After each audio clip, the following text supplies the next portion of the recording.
Hello class. इस video में हम ना इस टाइम एंड वर्क के क्वेश्चन को जो है वो डिस्कस करेंगे। देखिए क्वेश्चन क्या है, पहले पढ़ते हैं समझते हैं।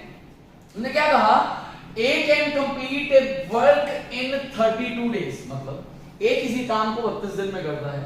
B can do it in 36 days, बी उसी काम को 36 दिन में करता है। एंड सी इन 46 डेज, सी उसी काम को 46 डेज में करता है। All of them start to work together, इसका मतलब कि सारे जो है वो इकट्ठे काम शुरू करते हैं। A leaves after 8 days, A जो है 8 दिन के बाद काम को छोड़ देता है। B leaves after 1 more day, उससे एक दिन बाद कौन चला जाता है, B। In how many days C will complete the remaining work, उसने कहा कि जो बचा हुआ काम था उसे C कितने दिन में करेगा। देखिए भाई, क्वेश्चन को टाइम एंड वर्क के क्वेश्चन को करने के ना कई तरीके हैं। उनमें से एक तरीका जो काफी प्रोमिनेंट है, दैट इज स्टूडेंट्स जो है वो क्या ले लेते हैं, इसका एलसीएम। एलसीएम से जो है फर्दर एफिशिएंसी निकाल लेंगे, फिर क्वेश्चन को सॉल्व करेंगे।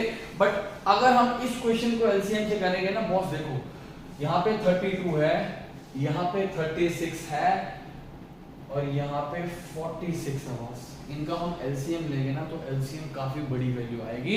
अगर एलसीएम बड़ा आएगा तो एफिशिएंसी भी बड़ी आएगी, तो कैलकुलेशन क्या हो जाएगी, टफ। अब समझिए कि इस क्वेश्चन को करने का और तरीका क्या हो सकता है। आइए देखिए, ए उसे कहा किसी काम को करता है 32 दिन में, बी उसी काम को 36 दिन में, सी उसी काम को 46 दिन में। भाई देखो, काम सेम कर रहे हैं, जो भी टोटल काम होगा अगर हम उसे परसेंटेज की टर्म्स में सोचें तो क्या हम ये कह सकते हैं कि जो टोटल काम होगा वो 100% होगा। जो टोटल काम होगा वो क्या होगा, 100%। ठीक है, ए 100% काम को कितने दिन में करता है, 32 दिन में। बी 100% को करता है 36 दिन में। सी 100% को करता है 46 दिन में। उन सब ने काम को इकट्ठे शुरू किया। ए लीव्स आफ्टर 8 डेज। अब समझिए, पहले दिन कौन कौन काम कर रहा था, ए B and C। इस लाइन में क्लियर है।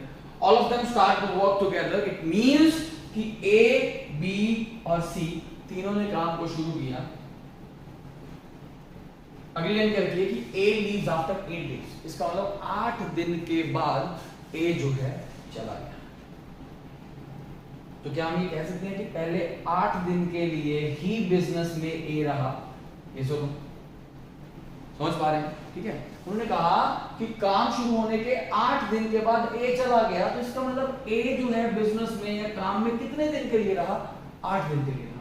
8वें दिन कौन चला गया, ठीक है। अगली लाइन से क्या कह रही थी कि बी leaves after 1 more day। 1 more day मतलब उससे एक दिन बाद, 8 से एक दिन बाद मतलब 9 दिन। 9वें दिन कौन चला गया भाई, बी। तो बी जो है बिजनेस में कितनी देर के लिए रहा, 8 दिन। ये वाले एक दिन एक्स्ट्रा, तो कितने दिन हो गए, 9 डेज। अब समझिए, 8 दिन के बाद ए गया, 9वें दिन बी गया, इसके बाद रह कौन जाएगा, सी। पूछा है कि सी जो है वो रिमेनिंग काम को कितने दिन में करेगा। देखिए बहुत आसान है, समझिए। ए जो है बिजनेस में रहता है 8 दिन के लिए।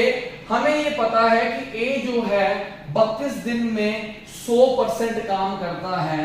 32 दिन में 100% काम करता है, तो वो एक दिन में कितना काम करेगा, 100/32%।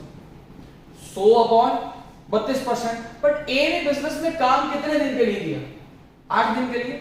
अगर वो एक दिन में इतना काम कर रहा है तो वो 8 दिन में कितना काम करेगा, 100/32% इंटू 8। इसे सॉल्व करेंगे तो ये आपके पास निकल के आएगा 25%। इसका मतलब जो टोटल का 25% था वो कौन कर गया, ए अकेला। कौन कर गया, ए अकेला। अब समझिए, बी बिजनेस में कितनी देर के लिए रहा, बी बिजनेस में रहा 9 दिन के लिए। अब बी के पास चलते हैं भाई। बी जो है 36 दिन में अगर 100% काम कर रहा है तो वह एक दिन में 100/36% करेगा। बट उसने 9 दिन काम किया तो 9 से मल्टीप्लाई करेंगे तो ये कितना आ जाएगा भाई, 25। तो इसका मतलब 25% काम ए ने किया और 25% काम किसने किया, बी ने। 25% काम ए करके चला गया टोटल का 25% बी भी 9 दिन में करके चला गया, तो इसका मतलब जो रिमेनिंग काम था, टोटल अगर 100% था, 25 और 25 हो गया, so we are left with 50%। तो वो 50% काम करेगा कौन? वो 50% काम करेगा सी। अब सी के पास जाएंगे, देखो भाई सी जो है वो पूरा काम करता है कितने दिन में? 46 दिन में। तो वो 50% काम करेगा कितने दिन में? 23 दिन में। तो कई बंदे आंसर इसका क्या लगा देंगे? 23 और वो क्या हो जाएंगे? समझे? 23 इसका आंसर नहीं आएगा। हाँ, वो 50% काम 23 दिन में करता है, बट हमसे पूछा क्या गया है? Remaining work. रिमेनिंग मतलब इस दिन के बाद, 9वें दिन के बाद। बॉस देखो, पहले 9 दिन भी तो सी काम कर रहा था, तो कुछ काम उसने किया होगा। टोटल करना कितना था उसने? 50%।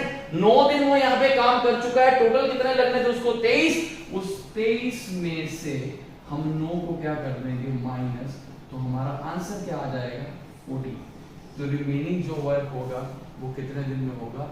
14 डेज में काम क्या हो जाएगा आपका? कंप्लीट। ये था भाई इस क्वेश्चन को करने का बेस्ट पॉसिबल वे। बढ़िया लगे तो लाइक कर देना, चैनल को